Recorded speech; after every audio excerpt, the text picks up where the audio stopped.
ndax am na kuy nan la Viviane bi Wilson Malel may naa la ko wax na dëgg yàgg naa bàkk góor ñi da koo mën macha allah. Aïcha mi ngi noonu di nuyu sur la toile bu leen fàtte mukk di partager bu ko defee njaboot gi gën a yokku di contribuer aussi dafay baax ñuy weccante di sottante xalaat bàyyi leen ci xel bu baax a baax ginnaaw loolu nag dañuy daal di dugg rek si suñu éphéméride le temps justement d'accueillir the first lady of Subatel di Louisa Diandi waaye tamit Rokhaya Dia madame Cissé mais en attendant on fait place justement tantôt je l'aurais annoncé Taba ci suñu éphéméride yi kon nag tey la le 27 janvier 2022 alors nous retournerons en 1983 pour parler justement de la cérémonie d'inauguration présidée par le premier ministre Habib Thiam du domaine industriel de Dakar destiné à la promotion et l'encadrement des petites et moyennes entreprises jamono jooju ci 1983 ñoo ngi bëggoon promouvoir li nga xamante moom moo di PME yi mooy petites et moyennes entreprises jamono ji ñuy waxtaanee li nga xamante moom moo di le leadership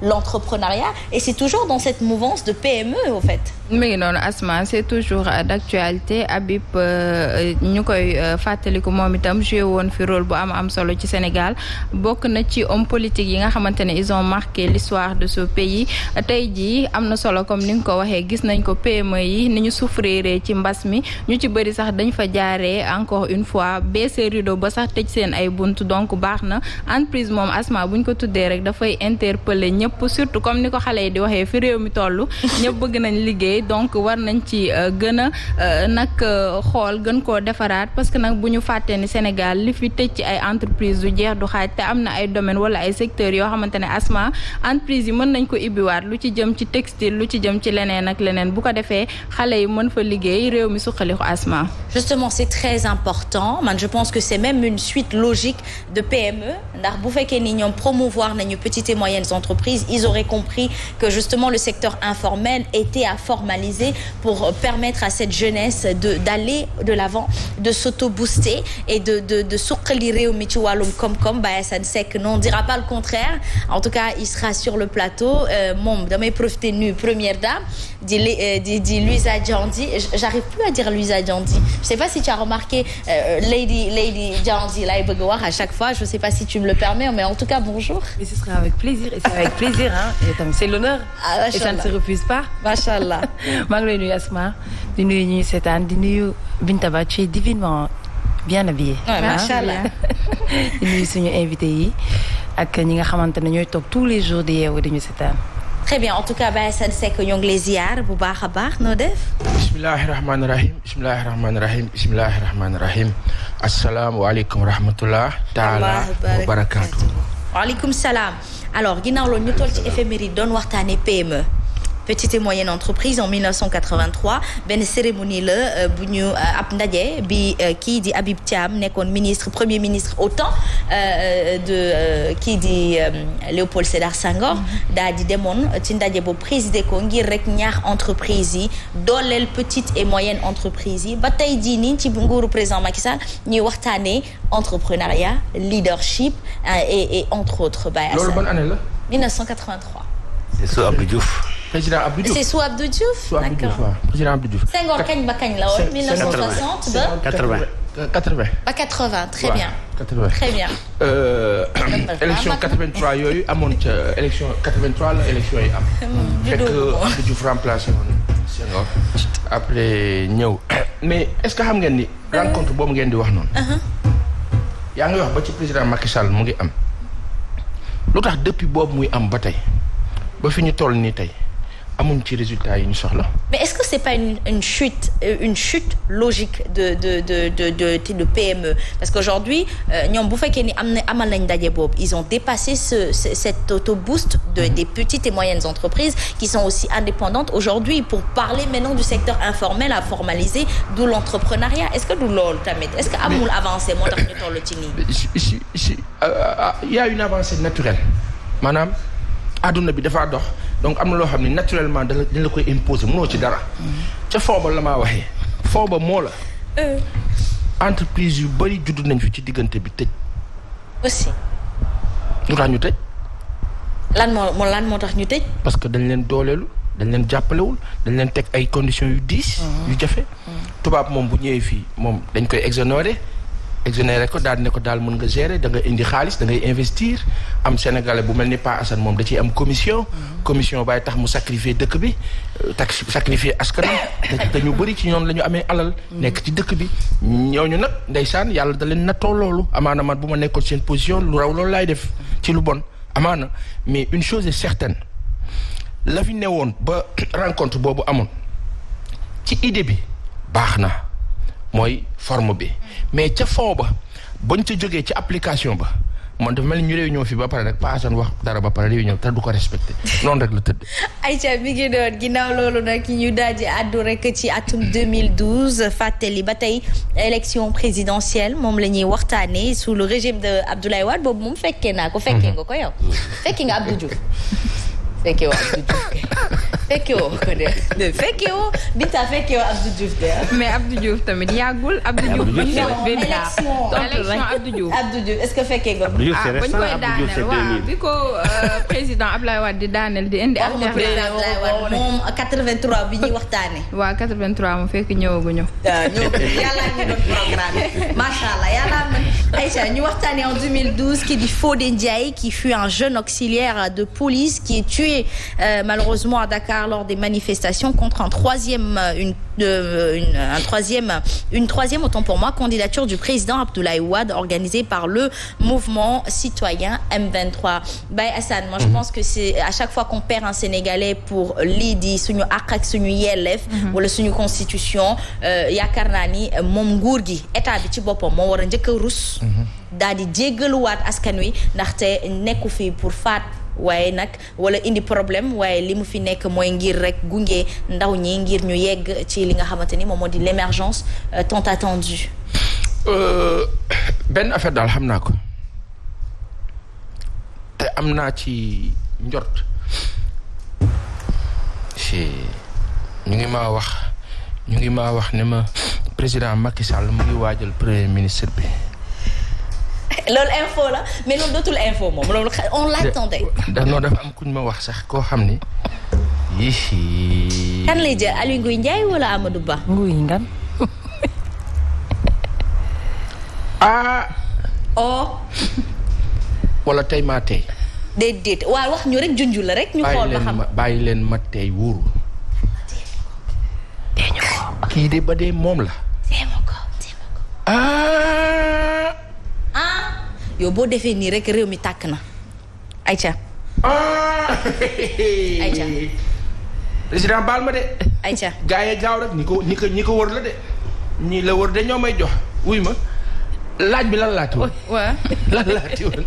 élection yi passé. Aïcha élection yi passé le jeune auxiliaire justement assassiné tué lors des manifestations. fii la woon Colobane. très bien. fii la woon ndeysaan loolu defe naa benn fan u ñaar bi Mamadou Diop. ñàkk bakkanam ndeysaan ñun ñëpp ñu nga foon.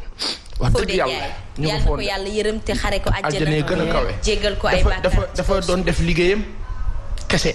très bien dañ ko yónni. très bien ñu def liggéeyam yàlla dogal li ñu mel ñuy masawu famille am je pense que c'est pas la peine de revenir sur l'histoire accident la bu am vu que mbooloo ñoo daje voilà. et à chaque fois mbooloo googu noonu ñu toll ci même mouvance ak même période approximativement te ñu ci nemmeeku ay même gaañu en général. Baye Assane dafay mat ñu fàttali leen ko muy ci ñaari boor yëpp mu di l'opposition mu di ñun les citoyens mu di nguur gi ña ca ne ñu dem ndànk. te ñu ni neen lañu ndaxte lii bu ci amee suñu gàcce la li dem na ba bokk ci suñu histoire xam nga gàcce la. kon nag ku ci gëstu rek xam ko ci ñun baaxul nettali bu ñaaw la nañu góorgóorlu rek waaye yàlla tamit mi ngi ci. loxoom mi ngi ci te waxtu borom bu jotee rek képp ku soxloon dafay ñàkk. Alors local 2022 Birahim Seck aux nouveaux élus nee na vous risquez certainement d'être les élus les plus surveillés. C'est une bonne nouvelle. On dirait du lait sur du feu. C'est une excellente quelque nouvelle. part. mooy démb bi ma la naan ne la duñ leen may sax ñu raaxoo wala sol costume bu bees c'est juste il faut être sur le terrain liggéey bi et puis àdduna bi léegi tollootul ci moo tax gis naa sax c'est bien les gens ont célébré en tout cas ñi nga xam ñu ngi wax ne que ñoo gagné mais attention à une chose fête bu bare baaxul. xeet bu bëri baaxul. waaw donc si ça s'arrête à c'est un vote. au contraire képp ka nga xam ni fal nañ la Ahmed ak ña sa des ñëpp ku si ne da ngaa war a lëlu tiit. da ngaa war a tiit. xam li lay xaar dafa rëy. parce que tiit mooy da nga doon sàkku yëg nga nag benn na fi am toog mu rafet parce que mu yéex mu gaaw da ngay wàcc toog mu rafet boo paree jébbale léegi nag yàlla na fekk booy jébbale la taxoon nga toog fa am valeur nit ñi nawee la ko. parce que déception bi dal ñenn ñi ci jamono bii ñu leen di xool bëtëb gàcca yàlla nañ ci yàlla musal bëtëb gàcca te bëtëb gàcca du lenn lu dul sàgganee gestion gis naa Racine Talla kilifa ba baax boobu nekk RTS mu ngay araftu Ahmed mu ne ko mairie ci li ñu wax mairie du revue de presse dëgg la mbirëb mairie gérer collectivité locale territoriale du mbirëb revue de presse wante ka xeex ba gañ a mairie waaye xam naa ne moos ne du mbirëb revue de presse Ahmed dadul ka ndaw daa kaa xeex daa kaa ñafe ba toog fa moo la gën a xam ne fàttali nag baax na ni kilifa bi def fàttali. mais moi je pense que à force des mel ni acharnement à force des mel ni dañ li koy jéem a déstabiliser kii dem ba xam li mu bëgg lu mu laaj mu dem ba jàng ko waaye masama nag ngeen may ko xam-xamam. waaw bi mu ngeen nangul ko cëram bi mu sàkkoo bëgg-bëgg bi ci la dem def formation bi. justement mën ko pour la gestion territoriale. et puis il y a une chose. damaa gis benn kaddu bu ñagas xam nga si àdduna. am na ñoo xam ne taxaw nañ fi ni diw ba faloo ma tuddee leen ma diw ba faloo woowee leen ma diw ba faloo nangam xastekat yi am na ka nga xam ne dañu kaa xas ca dëkkam mu kaka xasoon maire ba ka xasoon mu déjj di kër tey toog place am waaw na ko woowee tur bi mu ko wax waaw kay maanaam parce que Dieu il est juste te kaa nga xam ni sous-estimé nga ko dalaa romb borom bi moo la def nii local yi ngay wax nii daa am lu si xew am na lu si xew de. lu si xew noonu. Rufisque. Pikine. Thiès. ñu ngi laam-laame Yewwi moo gagné Benno moo gagné Wallu moo gagné Pikine waa Benno ne ñoo gagné jaxasoo boobu nañ ci def attention yàlla na si jàmm rek topp. Justement, Amin ya Rabbi. Alors, Macky Sall dit adieu aux ministres. Préparez vos dossiers. Un premier ministre arrive. Tantôt, Junjungoko. man de kan moo dal sa kan moo ñëw sa ki ñu ma wax mënu ñemeegu ma ko wax. nee nañ am na ku wax léegi ne Fouta Tampi lay jugee. On relate les faits. démb conseil des ministres dafa amoon. waaw ayaka guddee. président bi mu ngi waajal gaañe. képp ka nga xam ministre nga woon. ci jamono bi daal lijjanti sa bopp préparer say dossier waajal nag xam ne que kat da nga war a rendre compte président bi ci li ñu la dénkoon parce que soit da lay téye wala daf lay libérer may wax famille yu ministres yi ak ñi nga xam ne ñooy liggéey collaborateurs yi fi mu ne nii sunu kilifa diine yi ba ñi nga xam ne yàlla may na leen xam-xam nit ñaa ngee fàq jëm ca ñoom pour bañ a wàcc yàlla nag moo yor app ku si nekk sa destin bi ngay nekk ministre bi ngay nekk directeur de cabinet bi ngay nekk leneen ak leneen dafa am limite. ba limite ba jotee mu tàmbali da ngaa tàmbali ba jeexee da nga kaa jeexal ñaan nag baax na waaye niñ ci fësee nii di daw nii jublu kilifa yi naan leen waxal ak sa waay bu ma wàccee dimbali ma la ca des xam nga bu ma wàccee jamono bi damaa entamé woon ñi entamé woon yenn chantier yi ak yenn projets yi aussi parfois bu ñu leen wàccee day xaw a diis mais une chose est certaine. ki nga xam ni moom benn at a ko fi dese wala benn at ak genn wàll mu di président Macky Sall yàlla na yàlla kàttanal ko ba lépp la nga xam ni amoon na yàqu-yàqu ñagas-ñagas ci nguuram ci li des yàlla kàttanal ko ba nit ñi gis la rafet la nga xam dañ naan ndeysaan lii de amaana bu teeloon am doon na baax nga xam ni dafa dem ci anam yi rafet ya jekk kenn du ko ŋàbb premier ministre bi nag bi nga xam ne mu ngi kaa indi ba ko indee ci politique dana juumaat ba ko tegee ci mbirub liggéey dana am daal. mais est-ce que xelu sénégalais yi du ñaaw côté boobu noonu ndax bu fekkee da nga am say DG directeur d'entreprise d'État nga am say premier ministre ay say ministre autant pour moi nga pousser leen justement dans ce marathon des collectivités locales Baye Assane Seck à un moment donné c'est les pousser à faire que de la politique politicienne à penser qu'à son intérêt propre. mais loolu moo indi échec bi madame Touré. moo tax Louisa Diagne. monsieur Ndaw. Binta Ba. Maam Sidi Ndiaga Fall Ibrahima ak képp ka fa nekk ci régime ba ak ña ca des ak ñiy seetaan. celui qui a perdu ces élections locales là. du maire yi. du DG yi du ministre yi.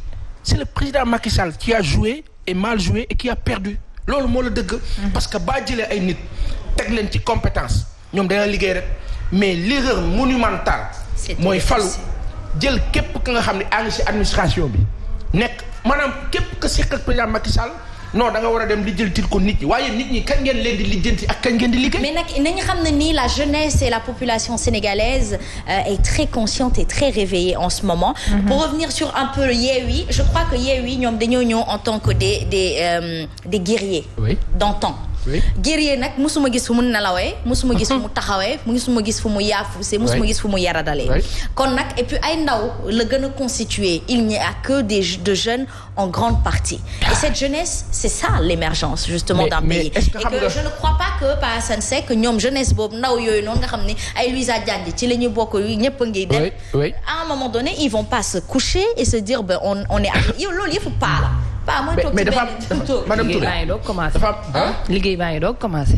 dafa am benn jamono bu njëkk sunu papa yeeg sunu maam yi. dafa am nu ñu daan politiquer dañ daan fonk nit wekk ko. léegi sax fan ko. waaw bilaay. léegi jamono bi xam nga la xew. diggante bi oto bu rafet baax na. waa ji am na xaalis am na teraanga yëpp baax na léegi sénégalais yi dañoo romb foofu. très bien léegi sénégalais xam lu ñu xam. waa ji xalaatam baax na de. waa ji liggéeyam rafet na de lu concret bu sincère ñu ànd ak yow bu foowee nu bala kaka ci comprendre xam nga kaka ci comprendre nag jàpp ne mbir mi da ngaa jaay naxaate bël de teg xel kii du dox parce que sama rakk yi ak sunu doom yi ñoom beneen façon xalaat la ñu amee et ils sont tellement pratiques. et il y a une chose qui a existé ci élection yi xam nga moo la lan bu njëkk 2000 alternance 2000 la presse sénégalaise a provoqué cette alternance là en 2012 la presse sénégalaise a provoqué l'alternance en 2022 la presse sénégalaise n'a pas provoqué ces résultats là en 2022 les réseaux sociaux ont justifié ces résultats là. très bien Aïcha mi ngi noonu Baye Assane Seck kon nag xel mën na dal ci Yewwi Askan Wi waaye tamit nguur gi nañuy defaraat seen toogaay et comme on l'a si bien proposé hier Louisa Diagne mooy dañu war a lëkkaloo opposition dafa war a dugg ci biir nguur gi dugg ci biir opposant yi bu ko defee ñu càmbar bu dee Sénégal moo leen ñor bu dee seen ego personnel mën nañ ko teg de côté Sénégal ñor leen ak sénégalais yi dugg ban façon dugg mooy li ñu doon wax démb bu fekkee ni le maire sortant Ahmed Aïdara bu ñëwee ba foofu xool qualité quoi mu xool qualité gis ne kii am na qualité ci liggéey bi am na qualité ci liggéey da koy def collaborateur peut-être lointain mais di seq ak moom jàmm di waxtaan ak moom mu rafet rek. et am na kuy naan le parti au pouvoir est majoritaire pour ces locales alors moi je pense que c'est majoritaire c'est très ironique hein parce que quand on perd Thiès on perd Dakar on perd Madame Touré. On aura tout perdu quelque Madame part. Touré. Hein? Tu as eu raison de rigoler quand même. C'est ironique. C'est ironique.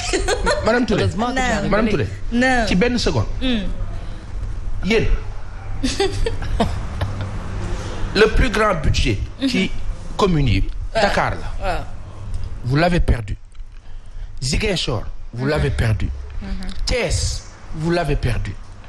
Pikine. Vous l'avez perdu. Rufisque. Vous l'avez perdu. Etc.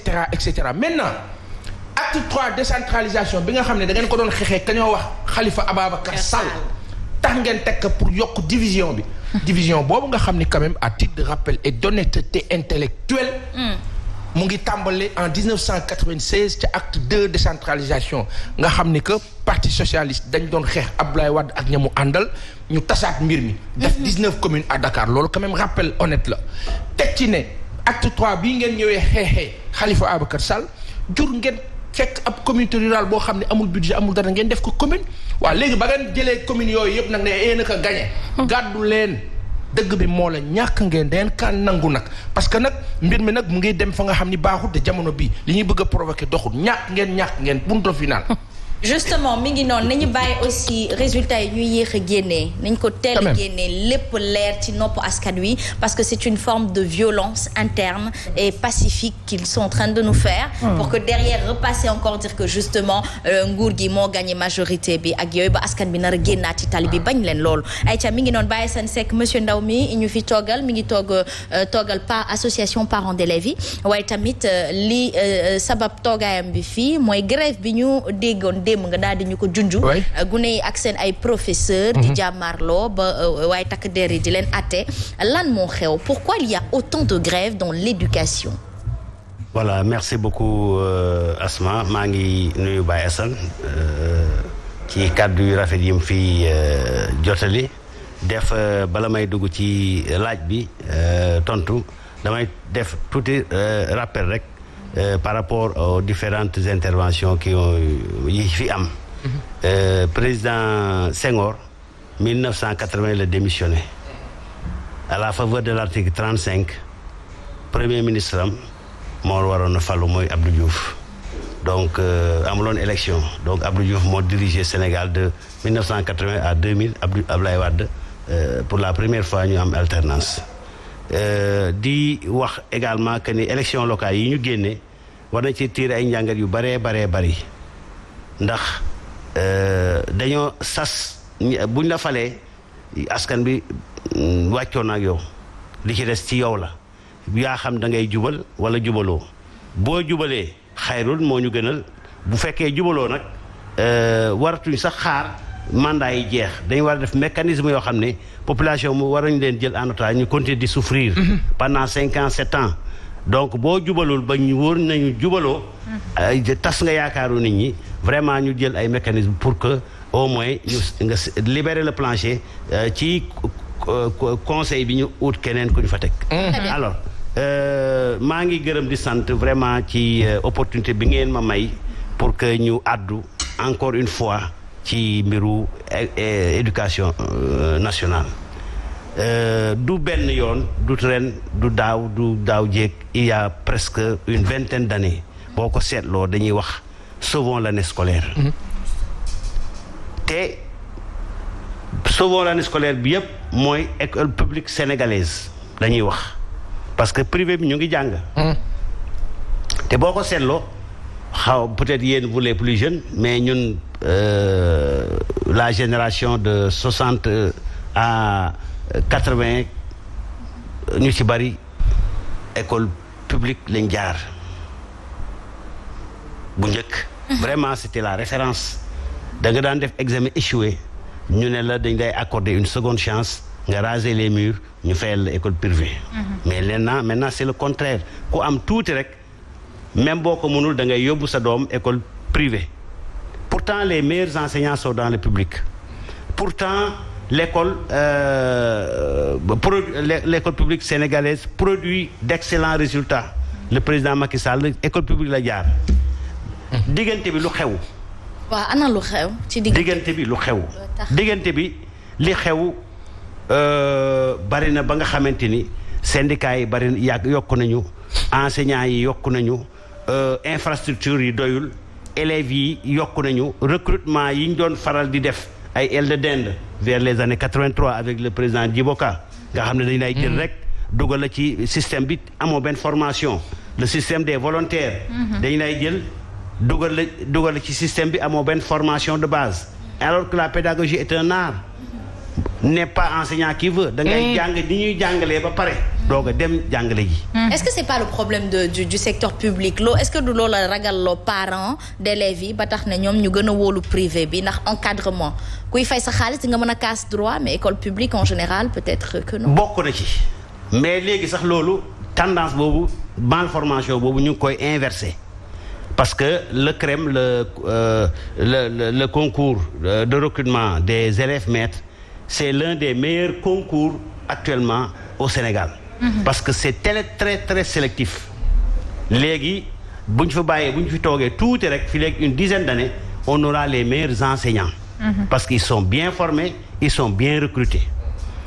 li waral loolu bokk na ci un lourd passif nga xam ne dañ ko hérité des gouvernements successifs Abdou Diouf bi mu fiy jógee ay affaire volontaire la fi bàyyi ay aile de dinde.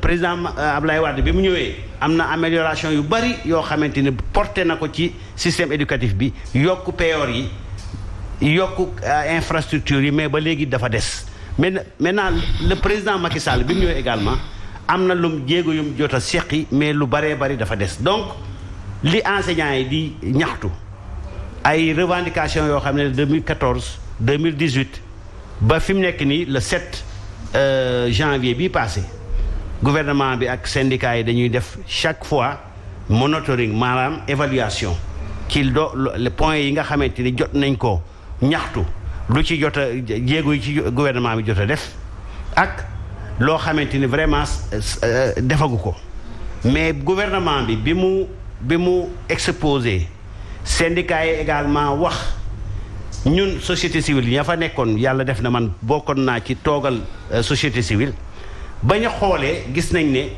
problème bi yii yëpp ñaari problème daal moo amagul début de solution mais problème yëpp yii vraiment jéego yu état bi def na ci jéego yu baree bari yii am na ci jéego yu mu ci def mais am na ci ñaar yoo xam ne seqiwut ci benn jéego benn bi mooy le système de rémunération. mooy fay bi. fay bi dafa jafe dafa doyut lan moo. fay bi indemnité la ñuy laaj bu yàggul rek ci at yi weesu gis ngeen ñu accordé ay indemnité jabaru ambassadeurs yi wala jëkkëru ambassadeurs yi 500 000. ci professeur ak maître d'élèves yi la gënoon a yelloo. ñoom ñu ne seen indemnité bu bëree bëri 100 000 francs la te lu bëri ci liggéey si kër yi lañ koy def magistrat yi Ablaye Wade bi mu ñëwee presque jox na leen indemnité de 600 000.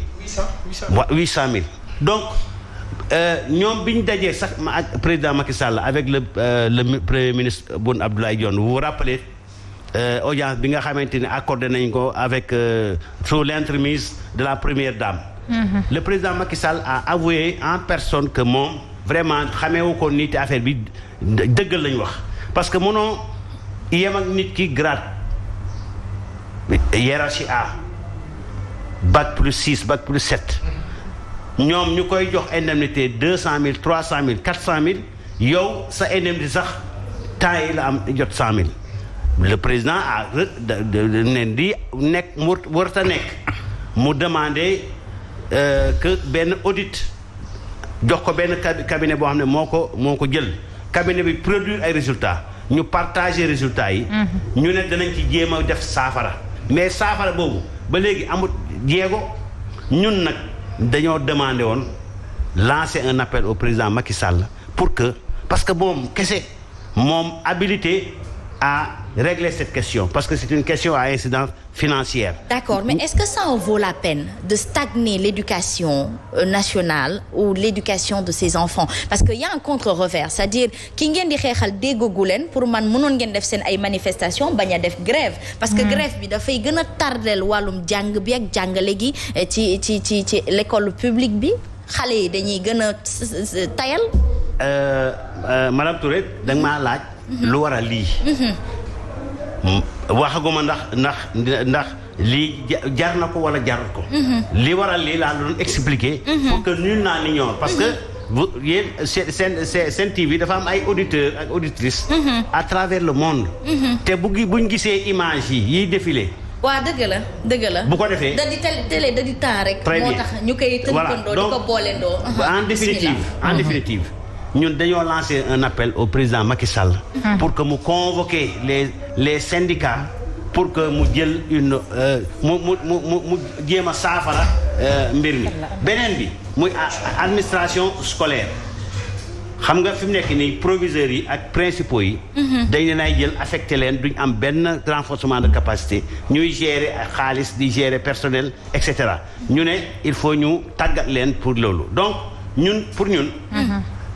ba ñu lancé appel président Macky Sall pour que mu recevoir enseignants yi pour ñu régler question bi pour mu am début de solution pour ñun société civile ñun yaakaaroon nañ ne ci suñu xel mu gàtt.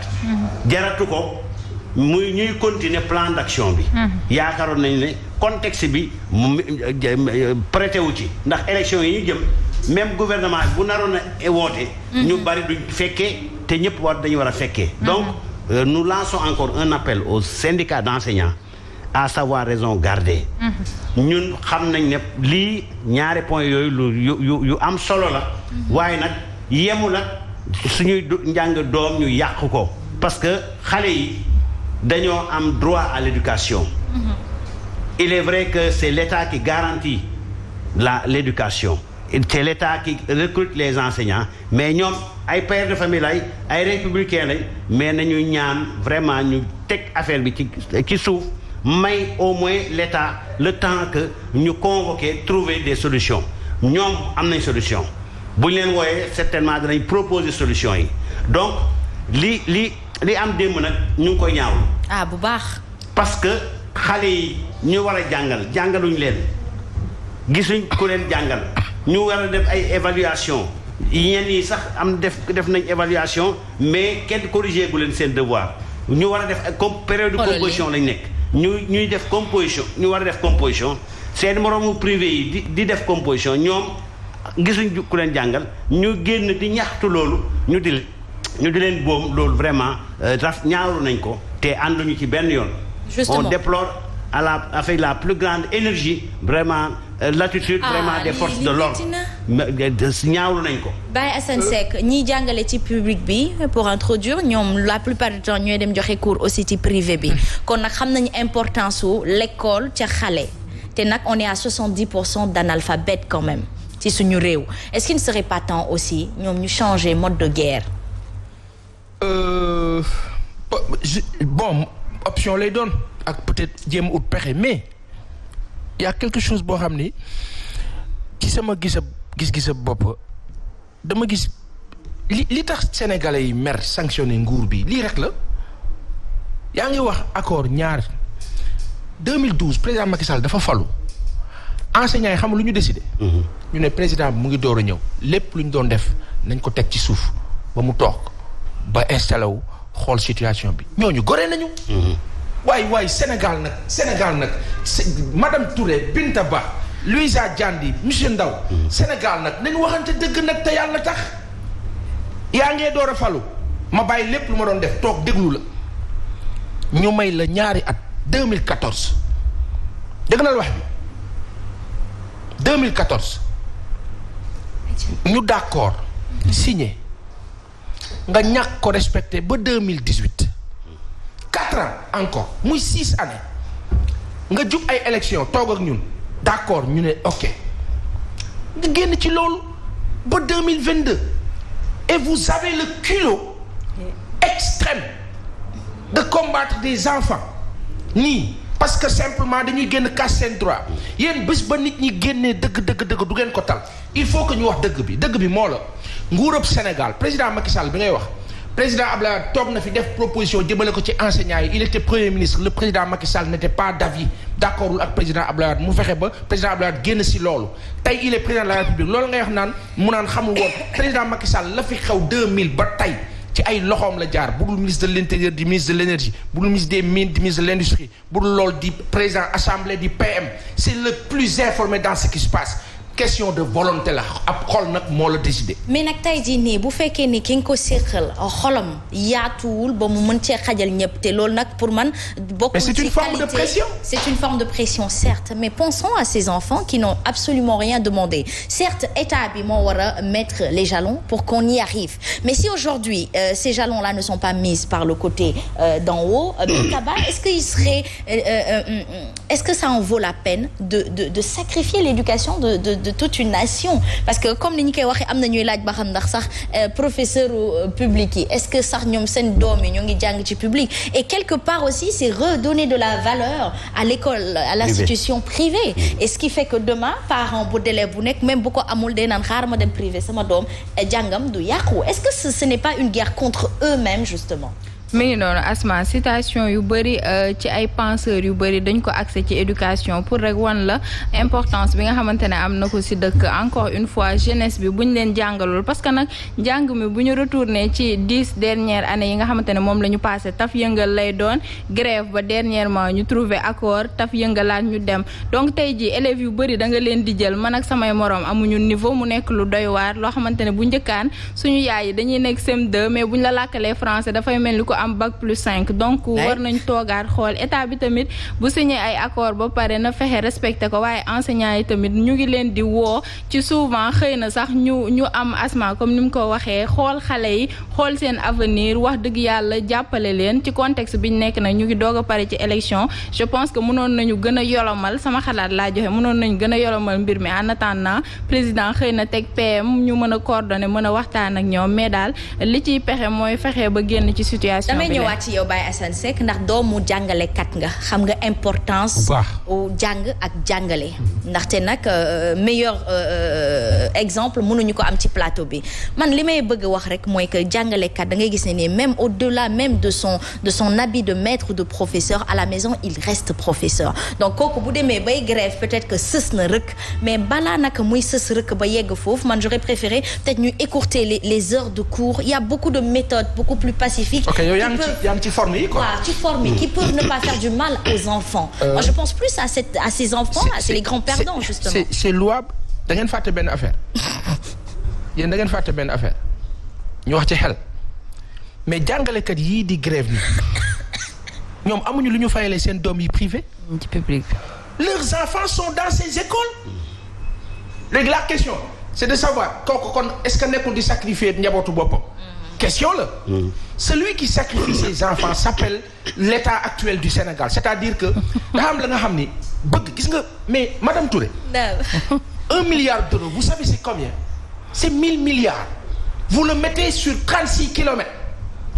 et vous dites à ces enseignants non il faut ngeen muñal ma xam nga loolu na mu tudd ala ab bon. soxor la Baye Assane nee na soxor la bon la kon nag yéen tamit góorgóorlu leen xale yi yeewi askan wi dinañ leen yeewi de ayca Louise Dion dit juste une brève contribution. yaakaar naa ne li nga wax dëgg la mais état bi moo war a góorgóorlu. c'est pas normal ñi fi jaar ci plateau bi yëpp même revendication la ñuy def. état bi ci secteur boo gis. yow da ngay fekk det nga ne yow du sa det doo ko fay ngay def ay 10 000 réunions te du mujj fenn am na loo xamante ne du dëgg du yoon état moo war a yërëm population yërëm aussi xale yi bu seen doom yi nekkoon ci public bi. du ñu doxalee nii. loolu man dama ne sax. c'est dommage. dañu war a def ba nga xamante ni képp ku fa xam ne war naa amati ay responsabilités au niveau national ñu def enquête si ñetti at yi weesu. ndax say doom ci école publique yi dañ nekk. parce que bu seen doom yi nekkee ci école publique yi yaakaar naa ne du ñu seetaan ñuy perte ay quantum horaire en gros pour résumer rek lépp lu am Sénégal c'est sous la responsabilité de l'État sénégalaise. Très bien. parce que c'est le responsable moral. Très bien. moom mooy xool nag nu mu koy saafara. ànd koog vraiment acteurs yu républicains. comme li Pa Assane wax li mu wax lu am la 2012 ba 2014 tiga tojut dara jibul dans le système éducatif. C'est à partir de 2014 que vraiment il y a eu encore ces perturbations. Justement et puis niveau d'étude bi mi ngi gën di baissé woon Binta Ba junj na ko sànq nee na suñu yaay yi da nga daan gis sax ku jàngul. la taxoon lu tax sax ñun ñu am population à 70% autant élevée de non-alphabétisation mooy que ba sax da nga daan génn ci mbedd mi dégg pas boo xamante da lay làkkal tubaab yu correct et aujourd'hui moi je pense. soo ko laajee xam lu mu am. certificat. parce que niveau bi la woon. ayca niveau bi la woon donc moo tax man pour te donner un exemple bi may def CE2. waaw suñu dëkk ñun suñu maas gi lettre buñ bindaan. ñun ñoo koy liiral mairie ak paa yi ba pare traduire ko. ba pare rek tontu. ba pare ngeen rafetoon écriture lool. yéen a ñu gënoon waay. suñu génération bi dara niveau yi moom wute na quoi. ayca niveau bi wute na mais loolu sacerdoce jàngalekat yi la. ñoom ñoo war a gën a appuyer wu léegi nag. ca man maa ngi fàttaliku Mbiida dama koy gërëm di ko sant Mbiida lu ma dóor ci Saint-Louis. ci jàng ak bind. moo tax xam nga lu tax mu daan la def noonu. Dakar taloon. jamono bi jàngalekat ci doon indemnité wa de dafa Fat Ndiaye Kumba Anta lama laa woowee ci seconde bii madame Touré dana kaa sekk déglul ma wax la xulil xaali bët. jamono bii yow nguuru Sénégal nga yokk say prix yokk mu tar si ñun jàngalekat bi nga xam ni da nga bëgg mu former sénégalais yi nga ne 100 000 francs mooy li gën a mu nga defal ko luxe yow jàngalekat bi bu demee di uti ab studio ñu ne ko studio bi gën a tuuti 150 000 francs la nga affecté ko waaye yow ala ab crime. xanaa yow da ngaa bokk ci association des parents d'élèves yi. ba ma si mënee butal leen ma ci la bokk parce que parents d'élèves yéen ñii ñëpp. ñun ñëpp ci lañ bokk. ay parents ngeen. en tout cas monsieur Ndao je pense que le message est bien passé yaakaar naa ni càmbar nañ mbir mi bu baax a baax xool muy ci élèves yi ci parents d'élèves yi ci réew mi ak ci professeurs yi lan mooy inconvénient parce que ci inconvénient à partir de l'inconvénient la ñuy mën a trouver solution inconvénient pour ñun tey mooy que grève bi mënoon na ñàkk bu dee nguur gi def na li ko war waaye bu dee ñoom it defuñu li leen war yéen ñi syndicats yi mën nañ continuer di def seen ay grève mais peut-être ñu wàññi rek seen ay heures de cours comme ça xale yi mën a am temps wu jàng ñu may leen ay exercices yu bëri bu ñu naree décréter plusieurs jours bu ko defee xale yi ñoom duñu taxaw moi je pense que c'est une belle idée il faut y penser tout simplement. Bon forme yi moom je pense que les syndicats yi ils sont suffisamment outillés pour ut ay forme de grève danañ def débrayage danañ def grève totale et cetera danañ def marche mais pour résumer rek ñun dañuy lancer encore un dernier appel vraiment un énième appel au président de la République parce que njàng moo yore réew njàng réew moo xamante ni sa njàng dañ ko salfaañe njàng réew moomu gëmal ne ca médiocrité lay dëkk donc dans les meilleurs délais na woo syndicat d'enseignants yi ñu xool nu ñuy saafara mbir mi bor yi amel enseignants yi ñu fay leen ko parce que atte bor fay. Aïcha très bien en tout cas yaakaar naa ni leer na nañ merci beaucoup sa teewaay amoon na fi solo loolu Baye Assane Seck ñu di la jaajëfal itam bu baax a baax yow itam dëgg gi nga nekkee yal na yàlla saxal la ci. amiin dama mar café. café gi ci régie ba am naa fa kaas bu duun. may ma 2 minutes rek ma féliciter vraiment suma rak suma xarit nga xamante ni moo doon jongante mairie Dia.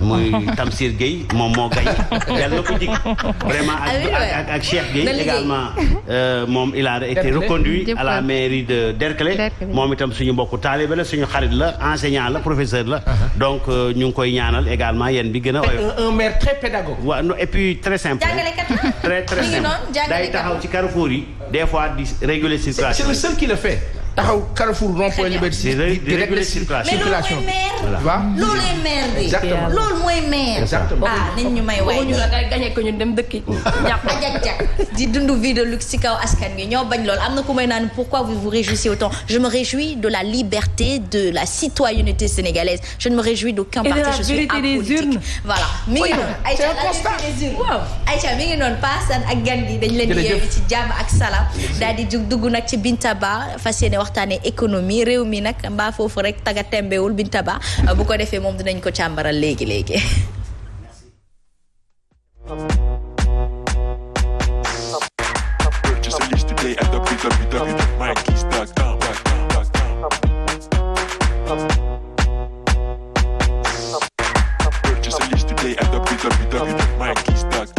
Aïcha Bintaba, un focus sur le pont de Foundiougne, l'actualité économique de ces quelques pays choisis par toi. Mais en attendant, Foundiougne, pont boobu noonu. mi ngi noonu Asma pont bu Foundiougne nag dafa mel ni mettre nañ ko en service niki le 16 janvier 2022 mu nekk nag benn vieille doléance ba nga xamante ne population ya fa dëkk bëggoon nañ état bu Sénégal defal leen ko bu ñu sukkandikoo ci yenn information yu ñu jot lu toll ci 40 milliards de francs CFA la ñu mettre sur la place ngir rek boobule pont ñu mën ko teg en place pont ba nag ñi nga xamante ne ñooy yeewoo ci diwaanu Fatick nee nañ dina baax ci ñoom ndax bëri woon na ay gàllankoor yoo xamante ne ñàkkum pont bu indi woon na ko bu élément bi yembee Mame Sidi Diop tonton Bakary ñu dem fële ca Foundiougne fekk fa suñu reporter Alioune Badara Sonko mu dégtal ñu élément bi ñu dellusiwaat léegi sur le plateau. Babacar moom nag Foundiougne la dëkk mu ñuy nettali jafe-jafe yi nga xamante ne moom la askan wi doon jànkonteel laata pont à péage bi di pare. on avait tous les problèmes du monde déjà heure moo la fiy génne ku ne xam na ne horaire yi déjà ak bac bi 7 heures ngay mun a génn Foundiougne boo yoree sa oto déjà ce n'était même pas garanti nga génn 7 heures parce que boo yéexee ñëw déjà munoo dem premier bac donc mu nekk ay contraintes ci côté horaire loo xam ne dafa métti woon ñu koy dund depuis bi ñu juddoo ba tey waaw da ngay bëgg a jaar côté Fatick sax di xalaataat su ma yegsee bac bi et tout ñii di yegsi ba Fatick war a wiiri ji ba Kaolack. ñi daal di ci financé lu toll ci 40 milliards de francs CFA mu toll ci 1300 mètres pont à péage bu Foundiougne liggéey pare askan bi di ko rafetlu. tey dafa mel ni nit ku ñu enchaîné woon ba jékki-jékki rek dindi chaîne yi donc tey da ngay sentir benn sentiment de liberté sentiment de joie tey boo yéegee ci pont bi mënoo décrire sax li ngay ressentir donc loo xam ne la dañ ciy sant yàlla bu baax a baax a baax. en tout cas ak li ci mënta am pont bu Foundiougne jamono ji bokk ci pont yi nga xamante ne ñoo gën a gudd ci Sénégal waaye tamit ci Afrique de l'Ouest d'ailleurs gouvernement bu Sénégal moom sax jël na dogal ni fii ak 15 jours dem beeg dikk bi askan wi duñu fay dara.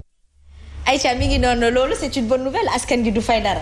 mi ngi noonu Asma xam nga nag buñ ko inauguré rek dafay am benn quinzaine de jours boo xamante ne def nañ ko ci terre bi dañuy may population bi ñuy dem ak dikk xëy na di ko savourer en attendant prix yi ñëw dal seen kaw comme niñ koy waxee 1300 mètres la pont ba tollu nekk nag pont bu gudd boo xamante ne Asma fii moom dañuy wax président Macky Sall RAS parce que nag économie bokk na ci mobilité bi aussi nga koy assurer bu ko defee yëf yi gën a gaaw fu nit ñi duy perdre temps bu bëri war a nag rallier seen bërëbu liggéeyu kaay war a jëndi marchandise ci jigéen ñi nga xamante ne xëy na dañuy jaay secteur informel beeg yooyu dafay xaw a metti moo tax à chaque fois bu ñu fexee ba dem bi ak dikk bi baax rek dafay am jeexital bu baax a baax ci wàllum koom-koom te nag lu ñuy saluer la encore une fois di remercier suñu correspondant Alioune Badara Sonko moom mi nga xamante ne RAS lañ koy wax. moom RAS macha allah fii président Macky Sall mi ngi liggéey quelque part et on est impartiel et on reste très impartiel Luisa Diandi dans un sens waaye tamit am na loo xamante ni.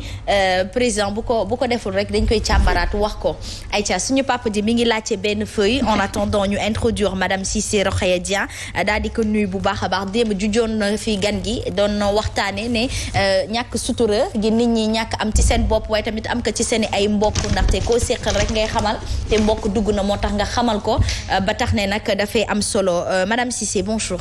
bonjour Asma nuyu naa la bu baax di nuyu Luisa ak Binta ak musóor bi rafet na di leen nuyu yéen ñi nga xamante ne yéen a jàkkaarloog Sen TV di seetaan Subatel saa su nekk chaque matin du ngeen ko raté benn yoon tey nag dañu ànd ak ndaanaan ànd ak suñu papa Asma comme ni nga ko waxee tey dañu ànd ak El Hadj Pape Malick Guèye bu ci kanamee tuuti ñu daal di waxtaan yaatal ci bon comportement yi nga xamante ne war nañ ko delloo siwaat te ñun ñu ngi koy commencé di fàtte.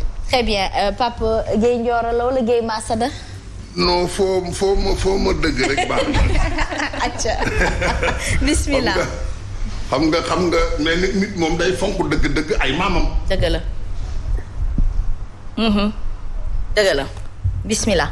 nit day fonk ay maamam. dëgg la. xam nga Guèye Massada Penda Naar yooyu yëpp ay sant la. dëgg la ay maam la. mais nag ma al nu xari caam laa bokk. dëgg la macha allah. paata xari nga xeer. nga ne. waaw foofu laa bokk. macha allah papa. waaw je suis le frère de papa Ali Guèye qui vient de décéder. maa ngi koy ñaanal yàlla. yal na yàlla yërëm ko yàlla jéggal yërëm ko te yeexam. amiin. alors Asma maa ngi lay nuyu. maa ngi lay fay papa. waaw. xam nga tey sama doom ju baax ji daf ma invité. te muy dëgg. dama dajeeg moom ci plateau. ndax fii sunu kër la. très bien. alors ci koor gi. ndeysaan ci la ma gis.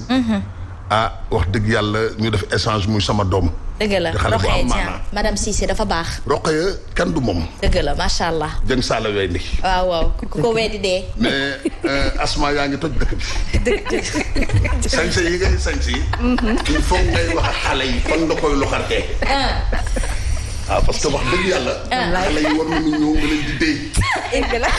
incha allah rabbi papa alors Binta Ba ginnaaw bi ñu waxtaanee pont Foundiougne bi am nañ quinzaine de provisoires de dons par l'État pour tester peut-être et ñoom tamit ñu permettre leen ñoom ñu mën a xam léegi actualité économique ci la ñuy daanu de ces quelques pays yan réew la nga dem yërnu woon ngir xam seen actualité économique. Asma mi ngi noonu bu ñu jëlee roplaan nag dañuy dem ba Burkina Faso xam nga foofu itam am na coup d'état mais laata muy am coup d'état yeen jafe-jafe ñoo fa nekkoon waaye itam Congo Brazzaville Ndeye Khady Diouf moom moo ñu jëlal roplaan ba nañu dem yurndu yeneen dëkk yi lan moo fa xew dellusiwaat léegi.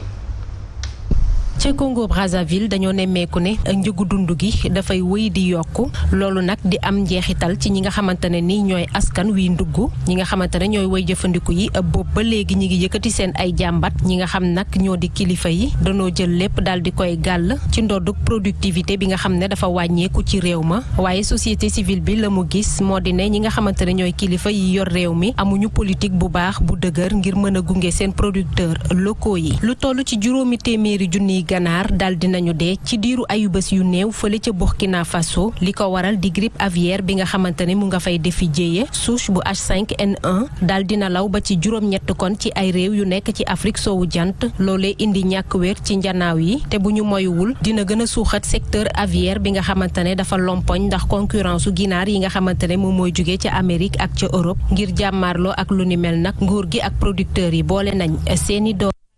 Aïcha Binta Ba gis nañ fa ganaar lu bëri tu sais que c'est vraiment ma chair préférée le poulet. mi ngi noonu Asma amul benn danger nag parce que du viande rouge mën nga ci lekk ba doyal. du la gaañ du la def dara donc fële nag ca Burkina Faso nga xamante ne coup d'état bi mu ngi fi am laata loolu jëwlin bi nga xamante ne moo gàlloo lépp lu jëm ci wàllum ndawal ak ginaar waxoon na dinañ ci jël ay matuwaay ndax grippe aviaire ba jamono ji mu ngi fay def ay ravage yu méttee métti ci benn semaine rek lu toll ci 500,000 poulet la ñu ñàkk waaye itam fële ca Congo Brazzaville nag dafa mel ni prix mu ngay gën di yokku suñu mbokku jigéen ñi foofu bu ñu demee marché Asma dañuy souffrir bu baax a baax waaye waa société civile ñu ngay xamle ne réew mi duñu war a nag commencer di produire loo xamante ne dañ koy dundee yaakaar naa ni loolu moom actualité la ci dëkku Afrique yëpp ku ci nekk war nga fexe nag li ngay dundee nga koy bay sinon da ngay dem di jëndi te souvent bu fi koppar bi nekkul wala manne financière bi ñuy génnee dafa xaj ci ñun nag Asma. Et justement gis nga ñoom ils ont pris les devants parce que à un moment donné il faut revenir il faut se recroqueviller sur soi-même.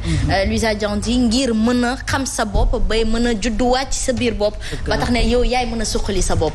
c'est important de bay dundee. wallaay bu ñu bayee dundee rek wallahi dinañ ci génn de. et puis tu participes à l'économie locale. day tax ni yaa ngi fi doon wax sànq PME day tax entreprise yi nga xamante ne wala ñi nga xamante ne ay entrepreneur la sax da nga leen di dimbali waale sa bopp donc c'est important de participer à l'économie locale, il faut consommer local. Très bien, elle me fait penser justement à sama tata bi Fatou Niang mi ngi fële ca Mbour Saly maa ngi koy ziar bu baax a baax. En tout cas mi ngi noonu merci beaucoup moom elle prône pour le consommer local. et le bay dundee donc macha allah nit ku baax macha allah maa ngi koy ziar bu baax a baax merci Binta Ba. merci bien Asma xanaa di souhaiter joyeux anniversaire par prolongation Ndeye Khady Diouf nekk journaliste ci kër gi ñu ngi koy ñaanal bu baax a baax. waaye itam di remercier Lamine Dieng ci montage bi. merci beaucoup happy birthday Ndeye Khady dinañ ci ñëw en fin d'émission bu ko defee ñu gën ko yaatal def ko yëfu ngéwal tuuti mi ngi noonu Luisa Diandi moom la ñuy dalal fas yéene découvrir le profil de cet expert en aluminium. Absolument. Un jeune avec un cursus remarquable. Absolument. Comme ni wax nga lépp nag li baa bi doon wax tamit dëgg la nag xaaral garaawul wax nga lépp est-ce que duñu dem seetaan rek bu ñu ñëwee ñu yeggal. Aïcha Mabsidi. Serigne Mbaye Seck nekk un jeune entrepreneur ci milieu aluminium bi. biñ ciy door a dugg moom dañ ciy duggoon juste parce que suñu parents yi ñoo ci jiitaloon ñu nekkoon di def mécanique gisuñu ci woon suñu bopp après ci lañ toog benn vacance jot ñu neñ demal nga jàngi atelier ci sa nijaay biñ demee foofu di fa jàng ñu dugg fa def fa benn 1 mois on a constaté que ni métier bii ni mën nañu apporter lu bëri. ci lañ jël toogaat gën a concentré wu ci bu baax am nañ benn objectif boo xamante ne dañ ko war a atteindre du coup souvent nit ñi dañuy toog tamit di laajte foog ne que aluminium dafa am formation booy def école mais amu ko juste gars yi da ngay ñëw nga am benn atelier boo koy jàngee wala soit am na ñoom dañu am opportunité dem jàng ko ci benn entreprise mais par contre man day eu la chance jàng ko wax sama ndijaay Moustapha Diouf boo xamante ne nii moom bi ñuy dugg ci moom di fa jàng. fekk nañ fa ay nit nekk fekk nañ fa ay mag yoo xamante ne nii ñun ñëpp fa lañ leen fekk mais tey biñ duggee ci métier bi grâce à moom niñ fa fekk ñoom dañoo pousser dooleel ñu ba tey ñu toll ci benn niveau boo xamante ne nii formation bi defuñu ko mais fu ñu dugg dañu laaj nag dangaa def sa formation ak ban durée nga ci def. bi may njëkk a dem ci atelier bi c'était le 17 décembre 2018. parce que maa ngi fàttaliku lu tax loolu mënu ma ko fàtte décembre la tombé bañ ciy dugg ñun comme tous les jeunes décembre ku si nekk da ngay bëgg am xaalis ñun ñëpp ku ci nekk da ngay bëgg a feetu moo tax date boobu mënu ma ko fàtte ci laa dem sama yaay boole ma sama ndijaay boobu ma dem si moom atelier bi nekk fii nii Fass côté Kennedy ci laa dem ba foofu di fa jàngi jee métier fête bi ñuy dem am na lu ñu jiitiroon comme ni di jiital ndaw ñu bëri xaalis su ma juumul sama premier jour bi ma ci liggéey di assemblée dama ci am benn fissure sama loxo bi may assemblée ma ne lii foog ma mën ko par force bi ma jëlee affaire yi dem toog di ko defar dama def nii rek mu dagg ma dem ñu yóbbu ma hôpital ma dem ñëwaat ñu fa fekkoon ñu may reetaan bi ma defee 1 an ak ay 6 mois may nekk chef de chantier di liggéey yu bëri bi ñu defee nag 2 ans ci métier bi maa ngi commencé nag di am samay marché bépp di daw benn parfois ma toog une semaine du ma xëy bi ñu demee ba def liggéey ci ñaari banque bi nekk Parcelles banque islamique bi pare après ñu attaqué yeneen banque bu nekk Sacré-Cœur ci laa ñëw man sama wàllu ma ne ko léegi dama bëgg sama atelier mu reetaan ma bi ñuy génn ci 3e année ci lañ génn ber suñu daara comme ni ñu koy waxee ubbi suñu propre entreprise defar suñu propre structure defaraat suñu papier yëpp parce que booy def dara da koy jar nga am ay papiers yu complet surtout ici au Sénégal dañ la koy laaj. à ma grande surprise man bi ma jógee pour dem ki nga xamante ne moo ma jàngal muy Tafa bi ma demee ba ci moom wax ko moom ci wàllu boppam moo boole un jeune entrepreneur bu tudd Moustapha Bar moom ne ñun moom la ñuy faral di liggéey ci les banques islamiques ak BOA. booy daw di dem chaque jour di xëy di wàcc yow te gisoo ci avancement dafay laaj nga toogaat tuuti xoolaat sa bopp bu baax da lay permettre nga dem xoolaat bu baax jàng li nga xamante ne moom moo lay permettre yow nga mën a avancer yow ci sa avenir. tey dañoo toll ci foo xamante ne nii ku ci nekk boo utiliser sa xel tolloo too foo xamante ne nii da ngay ñëw toog sa yaay di la solo sa yére wala sa pap ndaw bu ci nekk da nga war a jug am ci loo jàpp. Aïcha bismillah coulisse bi neex na waaye cursus bi tamit rafet na. Luisa xam nga lan la ñuy perte ñun ci suñu valeur u démb te mu rafetoon muy jàngi métier vacances bu jotee. wallaay dafay tax doo yaafu. te xam nga dafa wax lu am solo. dafa ne bi muy njëkk a dem le 17 décembre la woon boobu feetu décembre yaa ngi ñëw xam naa mu bëgg a góondi xamul lu muy def mu ne xaaral ma dem jàngi métier. te puis dafa am lu am solo loo xamante dañ ko perdre léegi sa yaay wala sa pap mooy jug ne la jugal nga dem jàngi. loolu dafa am solo. mu wax tamit leneen lu am solo mooy bëri na jeunes yoo xamante ne dañuy liggéey ak seen i mbokk wala liggéey ak ñoo xamante ne seen N+1 la seen supérieur ñu war a bëgg a dem ber seen daara ñooñu jaaree fa mere leen mais wéeruwaay dafa am solo. dëgg la doyul de dañ ko ne kooku da ko buux ba pare boole ak ñi nga xamante ne ñoo koy mën a dimbali ci métier bi beneen bi tamit mu dem dafa dem ba xam ne kii am na fu muy séentu fu sori mu ne ber sama daara jot na mu jug mais yemu ci de dafa ne dafa dem defar ay papiers yoo pour mën a formaliser wu pour que ëllëg mu mën a gagner ay marché yu bëri xam nañ ne léegi les entrepreneurs doivent se formaliser nga am say papiers loolu mooy tax bu financement jotee wala bu leneen ak leneen jotee nga mën ñu mën la ko jox wala nga mën a dem tey ji boo war a gagner marché entreprise nga dem déposer say papiers donc c'est important que nit ñi tamit di xam étape par étape il faut que nga commencer benn nga dem nga am il faut nga commencer benn nga am li nga xamante ne mooy expérience nga xool aussi ndax fi nga nekk foofu la wala du foofu nga dem utiwaat beneen expérience te si tu as envie aussi d'aller plus loin il faut te formaliser donc c'est important que les parents accompagnent surtout les entrepreneurs. C'est important Luisa Diandité sa profil bi dafa tomber ak actualité ak Yewwi Askan Wi mën a yeewi boppam vous nous l'avez prouvé alors il faut faire comme ce jeune là nu mu tudd Serigne Mbaye Seck la nag Seck ni yëpp ay ndaanaan lañu